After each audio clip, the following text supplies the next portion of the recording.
ताकि देश ऐसे दरिंदों का चेहरा पहचाने। ये पोटेंशियल हैरेसर्स हैं, ये सामाजिक रूप से पोटेंशियल हैरेसर्स हैं जो महिला की आवाज तक तो सुन नहीं सकते। हम नहीं ज्ञान दे रहे हैं कि हमें सड़कों पर नहीं उतरना चाहिए। क्यों नहीं उतरे भाई? सड़क आपके पिताजी की है, सड़क आपके पिताजी की है। मेरे पुरखों ने लड़ करके मुझे स्वतंत्रता दी। फ्रीडम ऑफ मूवमेंट इस कॉन्स्टिट्यूशन में मुझे हक के रूप में मिला और मैं लड़ूंगी, मैं सड़कों पर उतरूंगी। आपके राहुल गांधी को चलती है और यहाँ बैठकर भाजपा का एजेंडा चला रही है। उनका मुखौटा चला और सेल कंपनी प्रेशर भी कर रही है। मैं निंदा करता हूँ। नहीं, आप अपनी निंदा रख रही है अजय वर्मा। राकेश जी, मुझे बहुत दुख होता है ये कहते हुए, लेकिन ये सच्चाई है कि 2007-8 से एक चलन चला कि जनरली राजनीतिक विश्लेषक बनके जो लोग टेलीविजन पे आते हैं वो धीरे से पार्टी में एंट्री लेकर के या तो पार्टी का कोई प्रमुख पद पाते हैं या राज्यसभा भेजे जाते हैं। हाँ तो जी भाई लोगों, राम राम, जय श्री राम। ये जो आपने बात सुनी है एक बार फिर सुनिए। सारी डिबेट इसी पे ही डिपेंड करती है जो ये शुभ्रास्त्रा जी बोल रही हैं। राकेश पांडे जी के प्रोग्राम में बंगाल में जो लेडी डॉक्टर के साथ हुआ है उसके ऊपर बहस चल रही थी और उसी बहस में ये इन्होंने बोला है। और एक बार फिर से इसको सुनिए ये क्या कह रही हैं और ये किस पे के लिए कह रही हैं और ये जा कहाँ रहा है।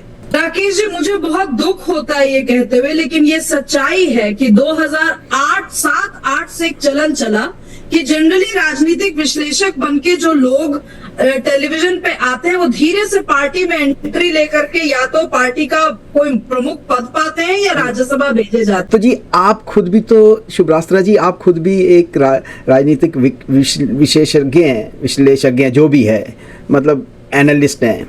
तो आप यही बात कह रही हैं कि जो आते हैं चुपचाप फिर वो या तो पद पा लेते हैं या प्रवक्ता बन जाते हैं। तो जी ये मतलब आपने सुना ना ये बात।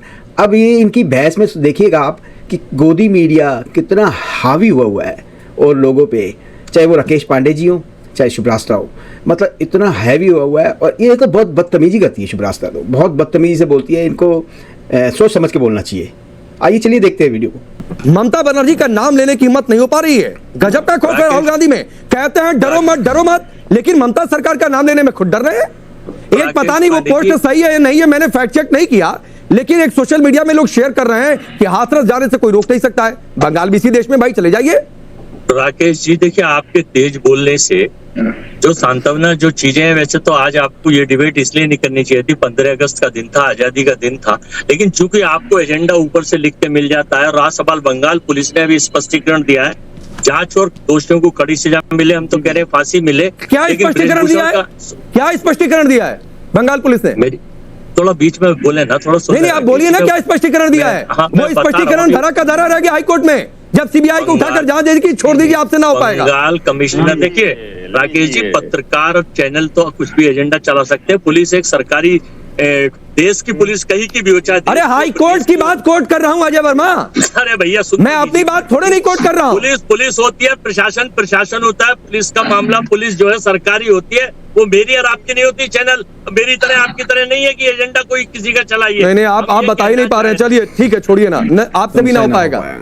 शुभ्रास्त्रा, गजब का खौफ है। कहते हैं राहुल गांधी डरो मत, लेकिन ममता बनर्जी का नाम लेने में डर लग रहा है।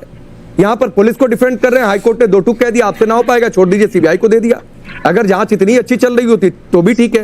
कह रहे हैं कि आज ये डिबेट नहीं करनी चाहिए थी क्योंकि स्वतंत्रता दिवस है, लेकिन महिलाएं असुरक्षित है। वो कह रही है सुरक्षा से आजादी कब मिलेगी। ये बात आज मैं कर लूं तो इनको एजेंडा लग रहा है।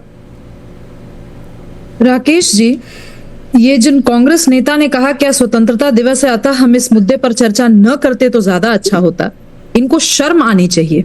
एक देशभक्त नागरिक होने के नाते ये नागरिकों का और इस देश की मीडिया का हक है कि जिस टॉपिक पे बात करनी होगी स्वतंत्रता दिवस के अंदर हम उस टॉपिक पे बात करेंगे, क्योंकि जवाहरलाल नेहरू, सरदार पटेल, मणिपुर के ऊपर उनके मुंह में दही जम जाता है। शर्म आती है ऐसी महिलाओं के खिलाफ चलती है और यहाँ बैठकर भाजपा का एजेंडा चला रही है। उनका मुखौटा चेला और सेल कंपनी बेसर भी कर रही है। मैं निंदा करता हूँ। नहीं आप अपनी निंदा रख रही है अजय वर्मा, आप अपनी निंदा अपने पॉकेट में रख रही है। अभी रुक जाइए, आपकी बारी नहीं थी। नहीं अजय वर्मा, आपकी बारी नहीं थी, आपकी बारी नहीं थी। और महिलाओं की और सुरक्षा के मसले पर चर्चा स्वतंत्रता दिवस के दिन नहीं होगी।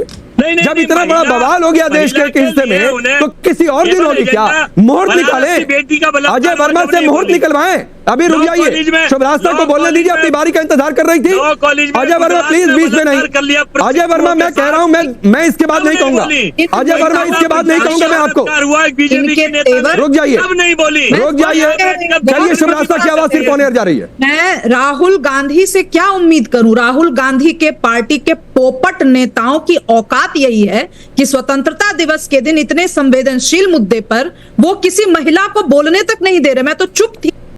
तो जी एंकर तो अपनी आवाज़ तेज कर ही रहा है, उसमें तो कोई दो राय नहीं है, एंकर तो कर ही रहा है। बाकी शुभरास्ता जी की बदतमीजी ये भी उसी राह पे चल रही हैं कि मे भी 1-2 साल में ये आपको बीजेपी की प्रवक्ता दिखाई दें तो हैरान मत होइएगा। अभी इन्होंने खुद कहा है कि जो ऐसे आते हैं और वो फिर या तो ऊंची कोई पद ओहदा ले लेते हैं पार्टी में, उनको या तो कोई प्रवक्ता जैसा बना देते हैं, ये अभी इन्होंने खुद माना है। तो लेकिन फिर भी यही बदतमीजी है इनकी, ये इसीलिए गोदी मीडिया के नाम से ये फेमस हो गए हैं, बदनाम हो गए हैं, फेमस नहीं बदनाम हो गए हैं। और इन्हीं चीज़ों की वजह से बीजेपी को इस बार झटका लगा है। अगर ये नहीं सुधरेंगे तो अगली बार ये झटका, जोर का झटका बहुत बड़ा लगेगा। मतलब अब मैं इनको कुछ कह भी नहीं सकता, लेडीज़ हैं, मैं तो कोई वो मुलाना वलाना होता या कोई और नेता वेता होता तो मैं कह देता कि भाई चप्पल जैसा आप पता ही आपको, लेकिन नहीं, ये इनको थोड़ी सी तमीज़ से रहना चाहिए, लेडीज़ की तरह बिहेव भी करना चाहिए। आप नेशनल टीवी पे बैठी हैं और आप और कुछ नहीं कर रही, बीजेपी का बेड़ा गर्क कर रही हैं, बस बीजेपी का बेड़ा गर्क कर रही है। कल को प्रवक्ता बन भी जाएंगी तो भी ऐसी बेड़ा गर्क करेंगी, और जो 29वें इलेक्शन आएंगे उसमें सब फिर सामने आ जाएगा। फिर ऐसे प्रवक्ताओं को बीजेपी झाड़ू लेगी, आपका झाड़ू, और सफाई करेगी फिर, ताकि देश ऐसे दरिंदों का चेहरा पहचाने। ये पोटेंशियल हैरेसर्स हैं, ये सामाजिक रूप से पोटेंशियल हैरेसर्स हैं जो महिला की आवाज तक तो सुन नहीं चल सकता। हमें ज्ञान दे रहे हैं कि हमें सड़कों पर नहीं उतरना चाहिए। क्यों नहीं उतरे भाई? सड़क आपके पिताजी की है, सड़क आपके पिताजी की है।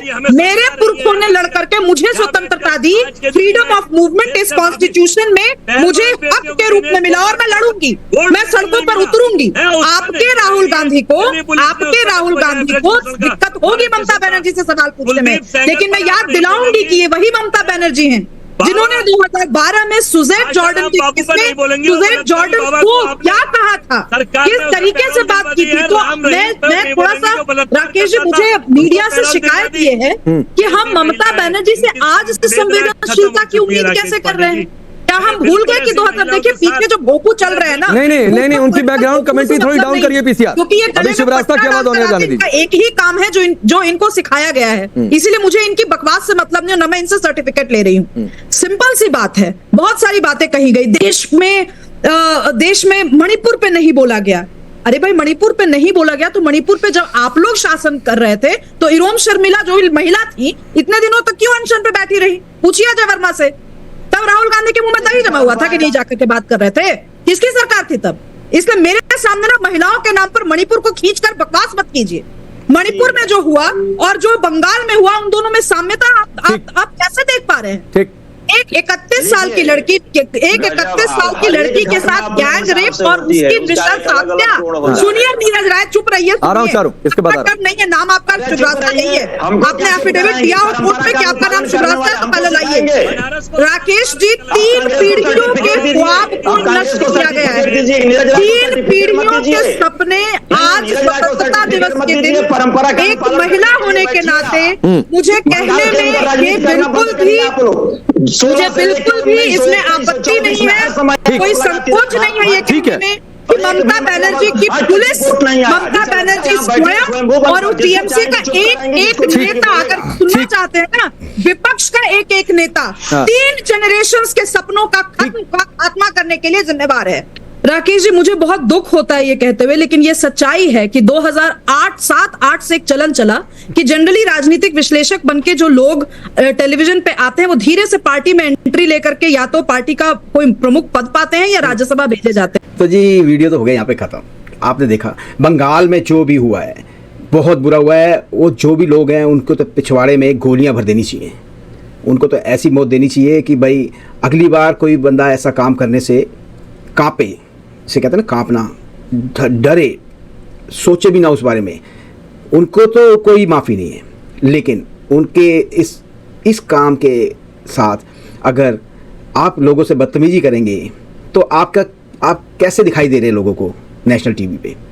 आप इतनी बदतमीजी से बात करती हैं, ये पहली बार नहीं है शुभरास्ता की, ये पहली बार नहीं है, और कई बार इन्होंने बदतमीजी करी है, इसलिए इनका नाम, सबका नाम फेमस होता जा रहा है, गोदी मीडिया, गोदी मीडिया, गोदी मीडिया। और ये खुद ही मान रही हैं कि जो राजनीतिक विशेषज्ञ होते हैं वो थोड़े सालों में जाके प्रवक्ता बन जाते हैं या कोई बड़ा ओहदा ले लेते हैं पार्टी में। खुद ही माना इन्होंने, मैं तो कुछ कहा नहीं। तो मतलब ये भी उसी राह पे चल रही हैं और इनको भी एक बड़ा ओहदा चाहिए पार्टी में कुछ सालों में। अगर आप इनको प्रवक्ता बने हुए देखेंगे तो हैरान नहीं होइएगा। मतलब ऐसी वाहियात और बदतमीजी करना नेशनल टीवी पे, ये नहीं देखना कि कोई भी सामने बैठा आदमी है औरत है, ये इनकी आदत है। ये हैं, एक हमारे गौरव भाटिया जी हैं, ये दोनों तो पक्के हैं ही हैं ना बीजेपी के जो प्रवक्ता हैं, इनको तो बदतमीज प्रवक्ता कहा जा सकता है, कोई इसमें दो राय नहीं है। और उसके बाद जो एंकर बैठा होता है, अब उनका भी क्या करे भैया, उनका भी क्या करे, वो भी चिल्ला रहे होते हैं दूसरी पार्टी वालों पे, चाहे आज सही बात कोई भी हो, लेकिन चिल्ला वो जरूर रहे होते हैं। आज तो ये तो जेन्युइन बात है कि भाई ऐसा नहीं होना चाहिए था, बहुत ही बुरा हुआ है। निर्भया के बाद ये दूसरा एक बहुत बुरा कांड हुआ है। ये नहीं, उनको तो गर्दनें काट दो उनकी, तो जिन्होंने ये किया है उनको डेथ सेंटेंस मिलना ही चाहिए, जल्दी से जल्दी मिलना चाहिए। हाँ, ये उम्मीद करता हूँ वीडियो आपको पसंद आया होगा, समझ भी आया होगा। प्लीज़ चैनल को सब्सक्राइब करें, वीडियो को लाइक करें, शेयर करें। मैं आपको मिलता हूँ अगले वीडियो में, तब तक के लिए जय श्री राम, हर हर महादेव, जय हिंद।